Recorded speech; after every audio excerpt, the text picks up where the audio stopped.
welcome to BWHotWires. We have with us Mr. Jan Oliver Roehrl with us from Bosch India. Thank you so much, sir, for your time.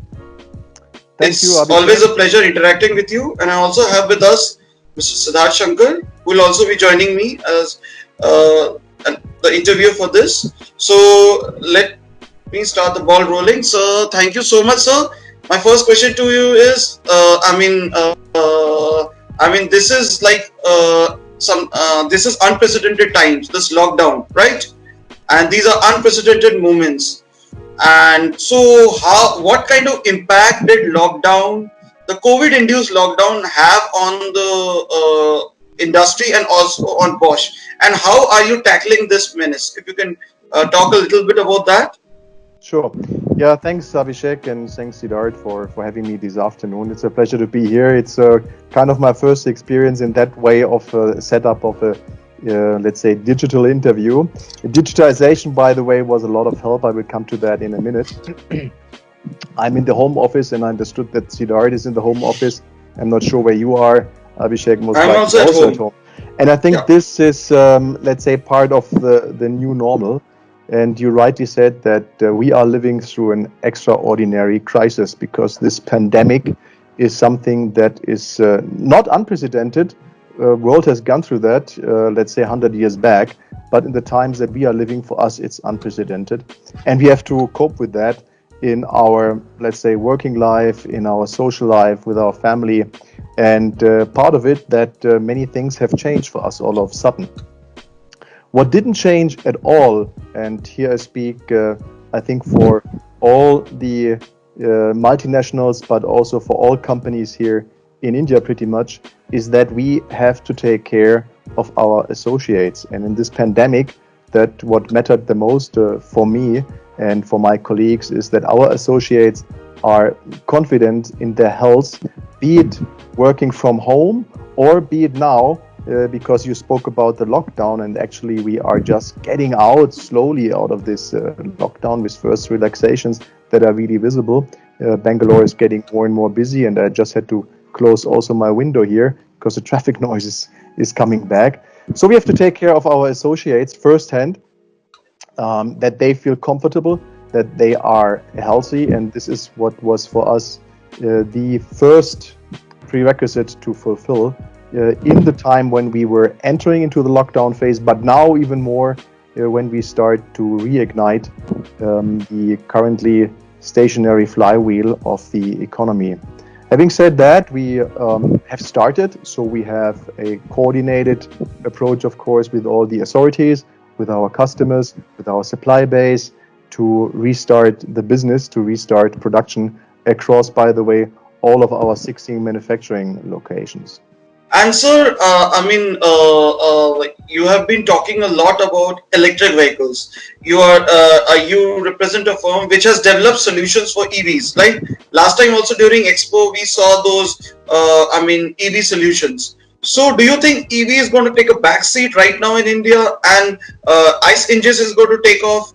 Or you think, there would be some sort of stopover or something? What do you think would be the way forward? Specifically on that element of electric powertrain solutions, you need to know that Bosch on a global scale is investing annually around 400 million euro in the development of components, systems, solutions for electric mobility. And this is related to R&D, but this is of course also already part of what we can see on the roads, because there are far more than 800,000 vehicles on the global transportation systems on the road already, which are having a somewhat electrified powertrain from Bosch. So there is, I have to say also from an electric perspective, not one fits all solution. Yeah. And India might also take a different path towards electrification. The system that you speak about, so our, let's say, proof of concept for electric vehicles, for passenger cars that we showcased 2 years back, and that, by the way, we used for a mobility tour that we did along with our BS6, so Bharat Stage 6 introduction phase, and that vehicle was part of it, was a showcase. I do not believe that personal cars as a personal use case will have a rapid breakthrough. Not before COVID, I thought that, and also not after COVID. Yeah. Currently, while we are coming out of the lockdown and manufacturing has started, the industry is really struggling with numbers in terms of sales, and also the industry has had a really bad month with April, with zero sales, supply chain issues, also component manufacturers, labor issues. Do you think after this, after the lockdown has opened, after the COVID issue settles down, do you think electrification would be a priority sector for OEMs when they are running low on cash, they are running low? Would they be interested in putting in money into R&D, taking big steps towards electrification, or would it take a back seat in the whole journey? If you take COVID aside for a moment, yeah, and COVID came, it is there, it will stay, but it will also be a solution for it. Yeah? Be it beginning of next year, middle of next year. At the end, we will have a solution. Yeah? Humankind will overcome this matter. But what didn't stop during COVID is the global warming.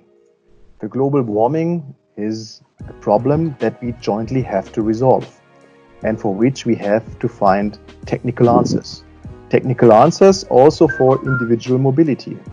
And here the electric vehicle can play a role. It's not the only role. I was speaking about synthetic fuels, which again would also require huge investments, no doubt, in which you, let's say, out of water via electrolysis make H2, so hydrogen, and you combine that with CO2, for example, out of the air, and you can create synthetic fuels that do not have any sulfur or other elements. So still, again, huge investment required, and also for the industrialization of such a technology, a lot of thought yet have to be really delivered. I think that, I don't limit this to electric vehicles. I speak for all the powertrain, and I also speak for all the safety relevant norms or elements. The industry has to continue. It is for powertrain related to our joint ask to bring down the CO2 levels. For safety, it's evident, let's say, individual mobility has to come with high safety standards. And here the industry has to deliver based on clear policy standards. And if I look, the policymakers in India in the recent past, with this step from BS4 to BS6, they have taken bold move. And I only can encourage the policymakers, the automotive industry, to continue exactly on that path. So do not start now a discussion of prohibition. Do not start a discussion of let's postpone one or the other element. No, we have to anyway think systemic, and we have to think in bigger terms, and not just now for this 1 year. So the policymakers, they have a huge responsibility here to provide clarity. And my appeal is always that clarity should come with targets that are, again, technologically agnostic, and then leave it to the ingenuity of the engineers how to reach that target. But again, it requires investment, but it's for the good. It's for the good of not only CO2 and global warming, but to my mind also for the competitiveness of the Indian automotive industry. Sir, during the lockdown, we've seen the nature taking care of itself, the climate clearing up, a lot of good things happening, positive things happening with the nature. But on the other side of the coin are consumers. We are working from home. A lot of people have lost their jobs.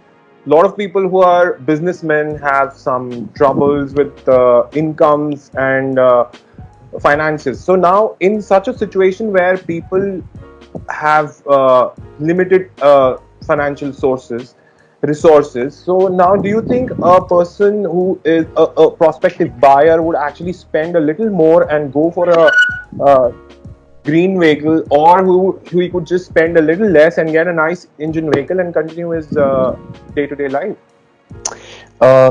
Look, I don't think that in the current moment to buy a car is on the first priority of an individual, like, by the way, all the three of us. Yeah?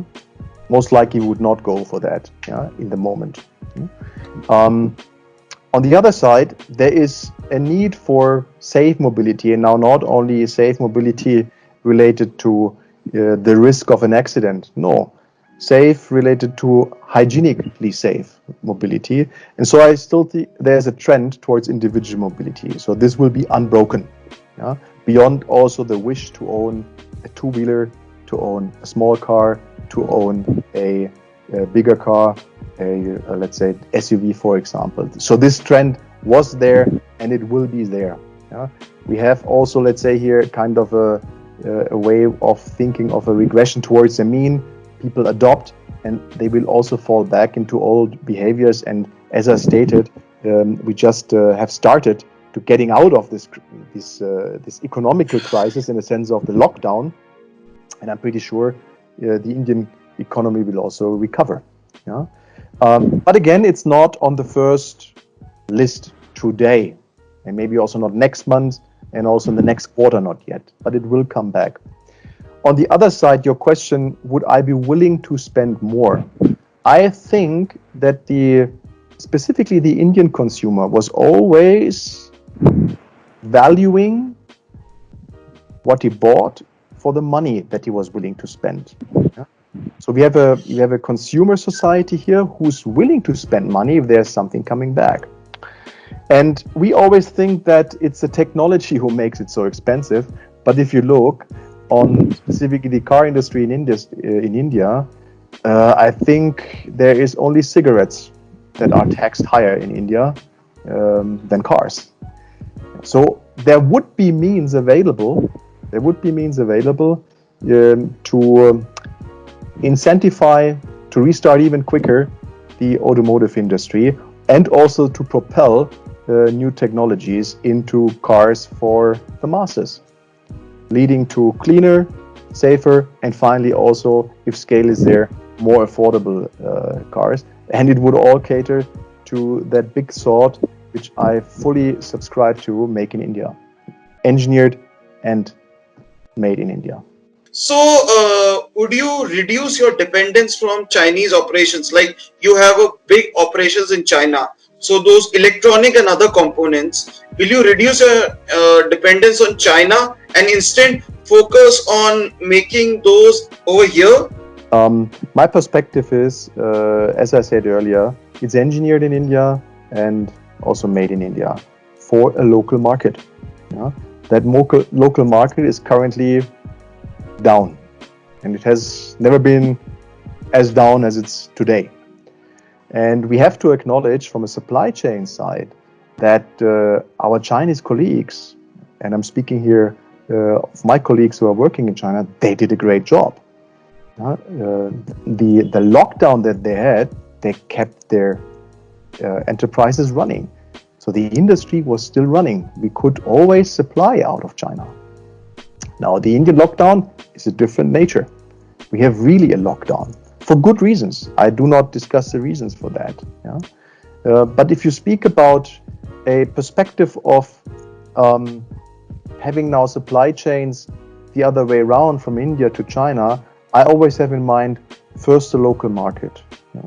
And this local market needs also local solutions. We have other conditions here, specifically in the passenger car segment. We have other conditions than in the rest of the world, on the powertrain side, for example, of course, but also in other domains, and focus on the local market. Yeah? With a clear policy, induce the need for investment, for continuous investment, and via this investment, bring new technologies into that country that later on can be scaled, and establish then India as a hub for the world for specific market segments. Okay, fine. Okay, and also because of the COVID, I mean, social distancing has become a buzzword, and it's being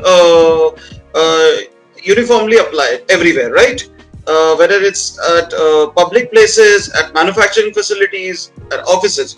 So, do we see more automation in your facilities, automation and little bit of cloud, little bit of robotics and all, and also will they replace humans at the shop floor? Automation always plays a role. It always plays a role. And let's say enablers like, for example, the internet, they are just fueling automation in the future, also in the plants. Automation comes always with questions of what is the cycle time?